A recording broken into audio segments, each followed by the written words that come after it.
И снова здравствуйте! Сегодня представляю платье без рукавов. Отрезная линия талии, юбка свободной формы. Платье специально сконструировала с некоторыми дефектами, чтобы на моем примере они были нагляднее.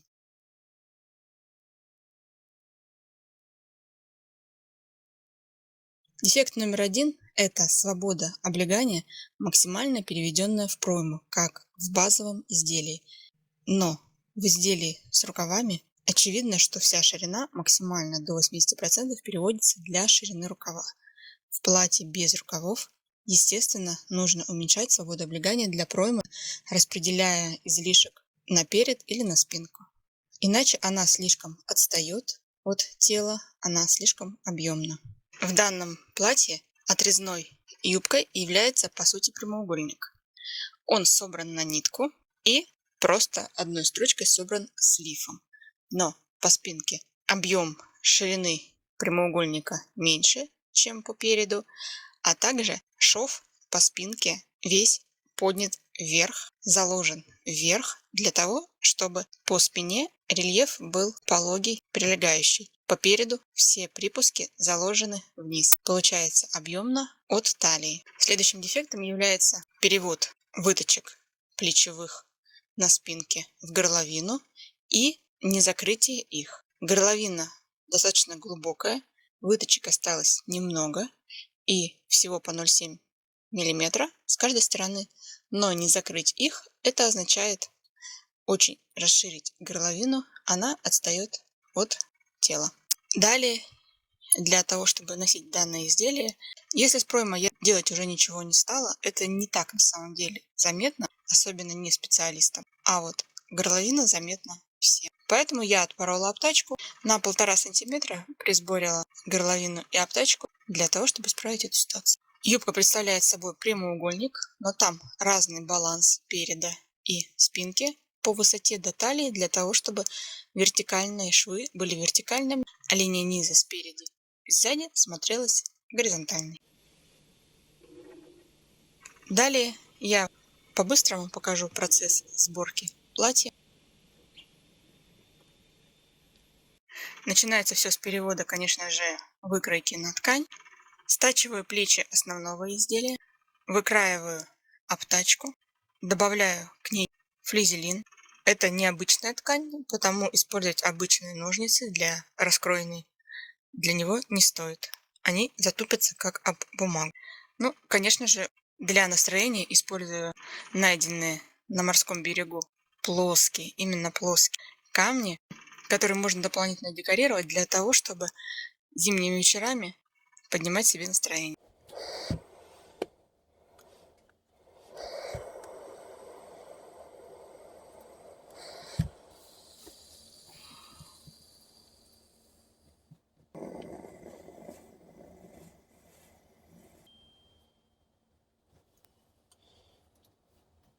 Плечи я собираю на оверлоке, отдельно изделие, отдельно обтачку. Прежде чем собирать вместе обтачку и изделие, я подготавливаю боковой шов для молнии в основном изделии.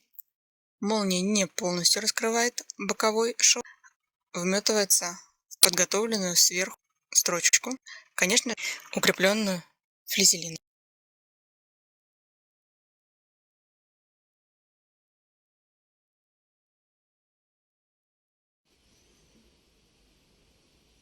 Если посмотреть, кажется, что отшивается по прямой. Но вот сюда идет линия проймы, а отсюда идет на заужение к талии. Если я по прямой, либо по одной линии застрочу, то когда я буду вот эту часть отгибать сюда, она будет идти более широким контуром, то есть ткани будет больше, чем надо, либо более узким. Соответственно, я делаю симметричную от данной линии к данной линии, симметричную, чтобы, загнув, получила тот же рисунок. Можно сделать вот так пометку и отсюда прочертить сюда, ну или соответственно также. Получается, что она идет от более широкого, немножко расширившись, а потом опять на заужение. От узкого к расширению и на заужение. На машинке Джаном есть на натяжение верхней нити вот такие вот квадратики. Это означает среднее стандартное положение. Это 3, 4, 5. Дальше уже идет большое. До этого идет без квадратиков малое натяжение. Соответственно, для данной ткани я выберу не меньше 4. Это лен с хлопком пополам. Вначале, понятное дело, закрепка и небольшой фрагмент для того, чтобы было куда вставлять молнию. 3 стежков обычно для закрепки вполне достаточно.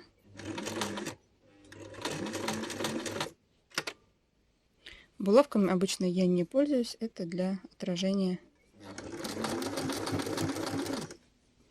Ткань всегда надо придерживать, потому что она тяжелая, и она утягивать может в бок, либо идти по разному. Здесь мало ткани, здесь много, и поэтому просто натяжение и перекос будет, если ее не придерживать.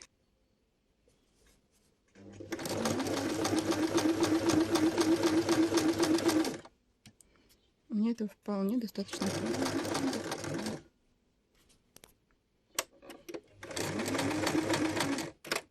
Когда у машинки нормальное натяжение, когда она сама по себе нормально работает, то 2-3 стежка можно не придерживать, она сама вполне по одной линии это делает. Можно все делать по правилам, досконально, а можно для себя, как нравится, но не хуже по качеству. Хлопок и лен, они обладают такими свойствами, что туда, где мы будем втачивать молнию, надо, конечно, это все загладить утюгом, чтобы была ровная линия. Но можно просто сложить по линии, взять линейку, не пальцами, прижать.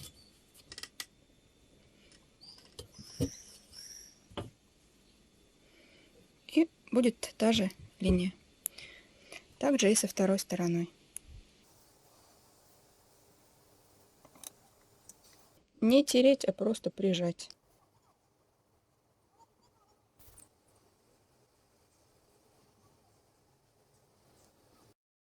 Для того, чтобы сейчас наметать сюда молнию, вполне достаточно.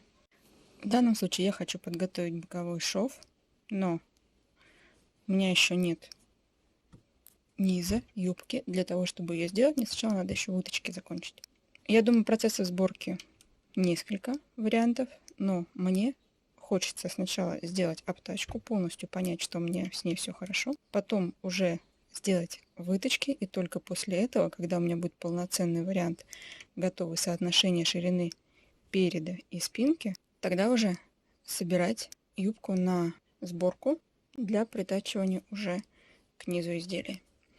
Поэтому я сейчас стачиваю молнию лишь до определенного момента, чтобы потом вот этот край уже собрать с юбкой. Поэтому полноценной обработки молнии всего одним здесь сейчас не будет. Она будет просто приложена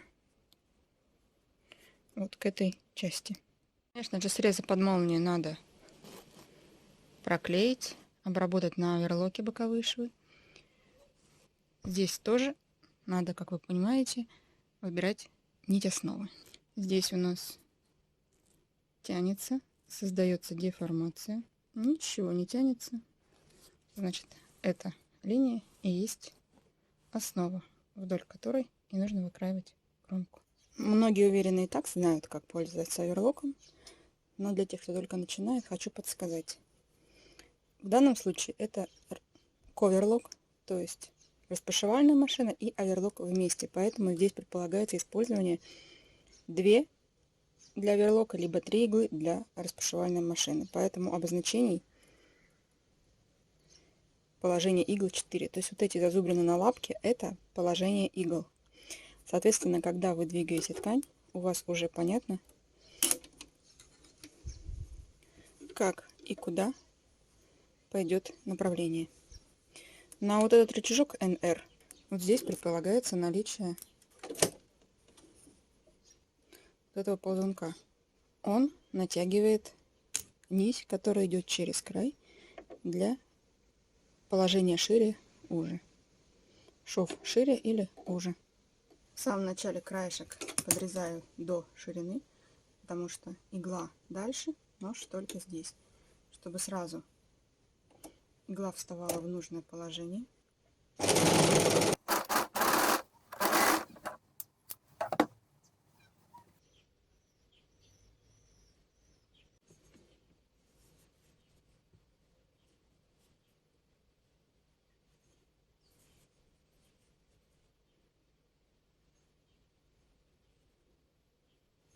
Для того, чтобы притачать сейчас молнию, оставляю хвостики наружу, потом они будут загнуты под обтачку, а язычок, естественно, наружу.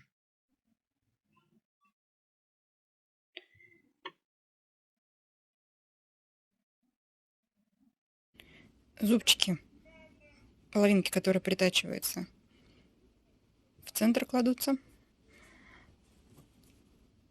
Одной линией можно пройтись, отступая от края. Даже припуск у меня не очень ровный здесь был. Припуск немножко здесь я съела. Оверлоком дернула в сторону. Неудобно было, когда снимала. Под обтачкой этого не будет видно. Можно себе это простить. Молния сама идет, строчка ровно. Это важнее. Ну а сейчас мне нужно будет взять лапки для потайных молний. Существуют разные абсолютно. Например, вот эта есть у меня. Она не самая удобная, потому что она немножко другой высоты. Лапки данной конфигурации, они под разную высоту молнии.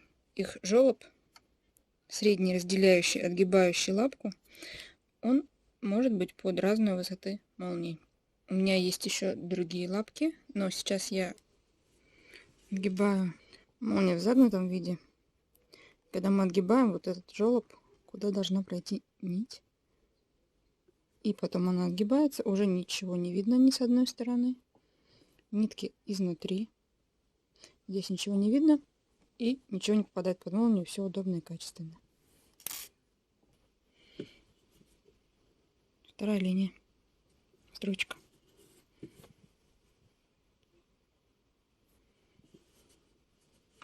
Такой более естественный свет. Дневной.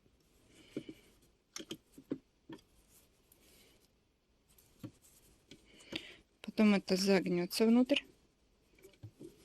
Застегнется. Сомкнется и не будет видно ничего. Сейчас сделаю то же самое на второй стороне.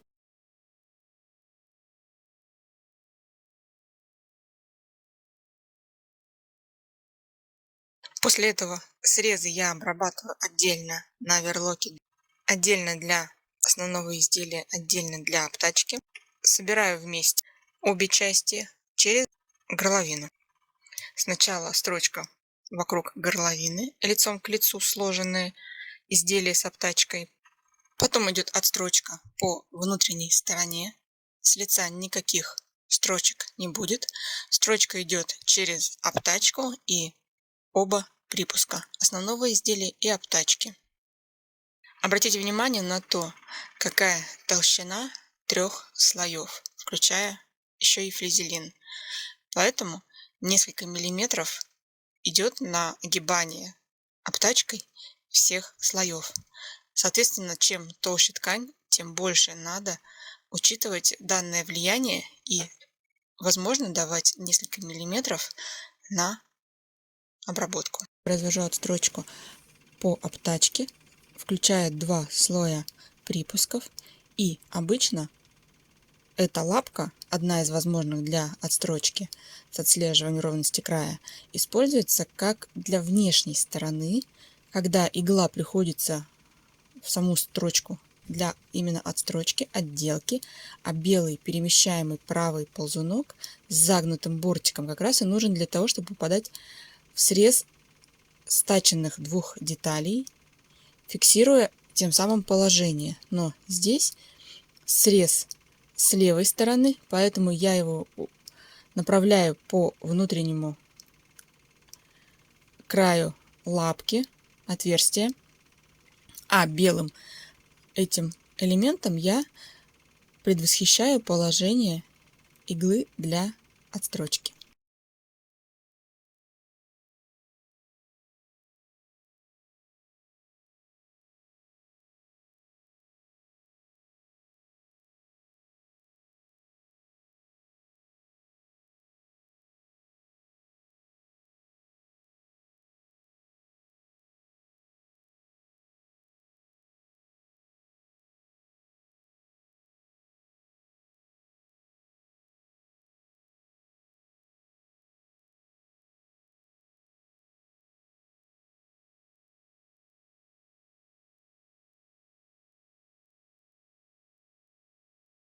После этого я соединяю боковые швы обтачки, так как у основного изделия боковой шов с молнией собран, второй также подготовлен, и можно, собирая вместе боковые швы обтачки, переходить к обработке пройм. Два отверстия собираются вместе, сложенные лицом к лицу, после чего также будет проведена отстрочка, но в области самих плеч уже машинкой не подобраться, остается где-то 1,5 см от плечевых швов. Поэтому от бокового шва вверх в обоих направлениях строчка прокладывается по каждой пройме за 2 захода. Не насечение припусков до обработки и сбора вместе в округлых срезах. Все будет объемно стянуто.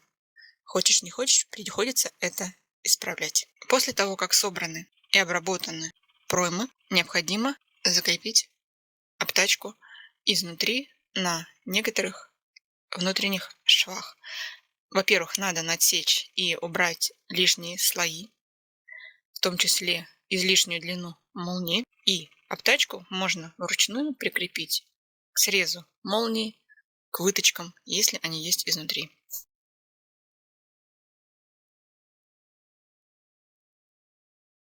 За кадром сделаны выточки,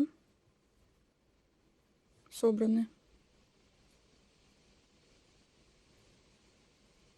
Данные выточки нагрудные объединены с остатками талиевых.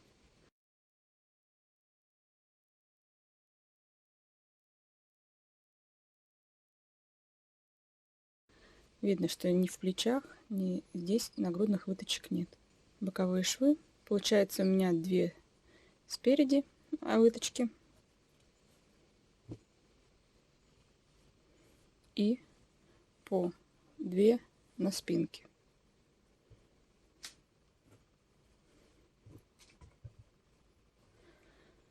Если обтачка выкраивается по изделию сначала с собранными выточками, стаченными, то не получится корректно выложить ее на плоскость, и скорее всего будет дан излишек. Если выкраивать обтачку в изначальном варианте изделия, даже уже с углубленными горловинами, но проигнорировать выточки, то она будет, естественно, обладать излишним объемом, который будет позволять ей выскакивать наружу, либо там будет просто складочками собираться этот объем. Соответственно, исправить это можно, заложив выточки там, где они необходимы, даже если кажется, что их совсем чуть-чуть. Это лен, поэтому как его не гладить, он все время мнется, особенно если во влажном состоянии его дергать. По горловине никаких насечек не делала. По округлым срезам пройм сделала внутри насечки швов. Ну, показывать там уже нечего. Вот и все, что сделано с лифом. Сейчас я на оверлоке обработаю низ у лифа, потом 2 фрагмента прямоугольника юбки совмещу по боковым швам.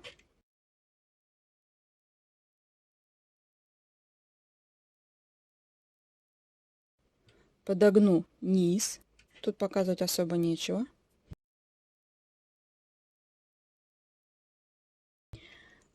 А вот для того, чтобы соблюсти баланс, чтобы перед и низ были на одной линии, чтобы не прилегала к ногам или не отставала спереди или сзади, если смотреть сбоку, для этого надо будет разным сделать, ну, скажем так, на талии. Верхний срез разным по высоте от линии низ.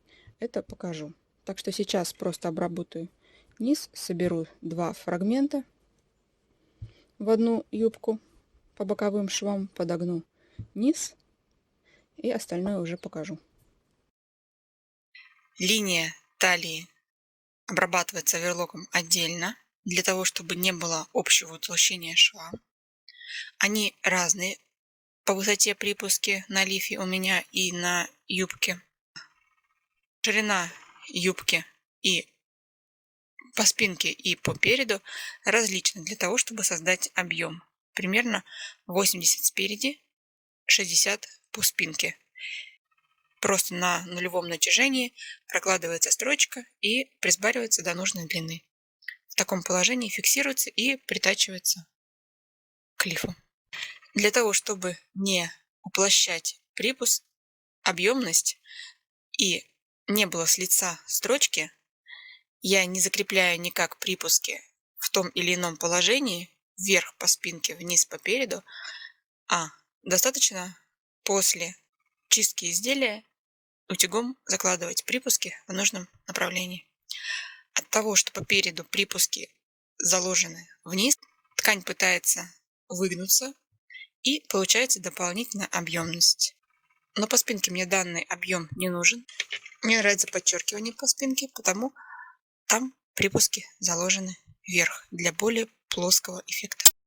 Так как у меня фигура перегибистая, и для соблюдения баланса длина по переду до линии талии больше, чем длина по спинке.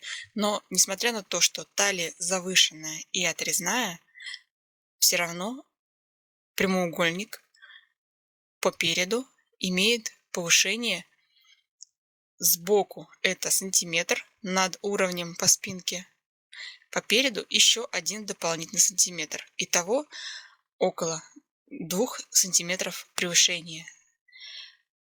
Даже если кто-то скажет, что для моего размера это много, то для объемности изделия, потому что это не по фигуре, в ноль не заталено изделие, и изделие отходит от тела на некоторое расстояние, и для большей объемности нужно дополнительные миллиметры, поэтому разница составляет 2 сантиметра переда и спинки. Просто плавной линией от линии высоты спинки к линии переду расстояние в 2 сантиметра. Это я сразу заложила правильно, дефекты закладывать не стала, чтобы потом не переделывать. Также я показываю, как после присбаривания на 1,5 сантиметра выглядит горловина по спинке. В связи с тем, что это не заложенные выточки точечно, а собран объем по всей длине горловины, получается некоторая объемность. Если есть возможность ВТО для данной ткани, можно немножко это убрать. Благодарю за просмотр. До скорых новых встреч!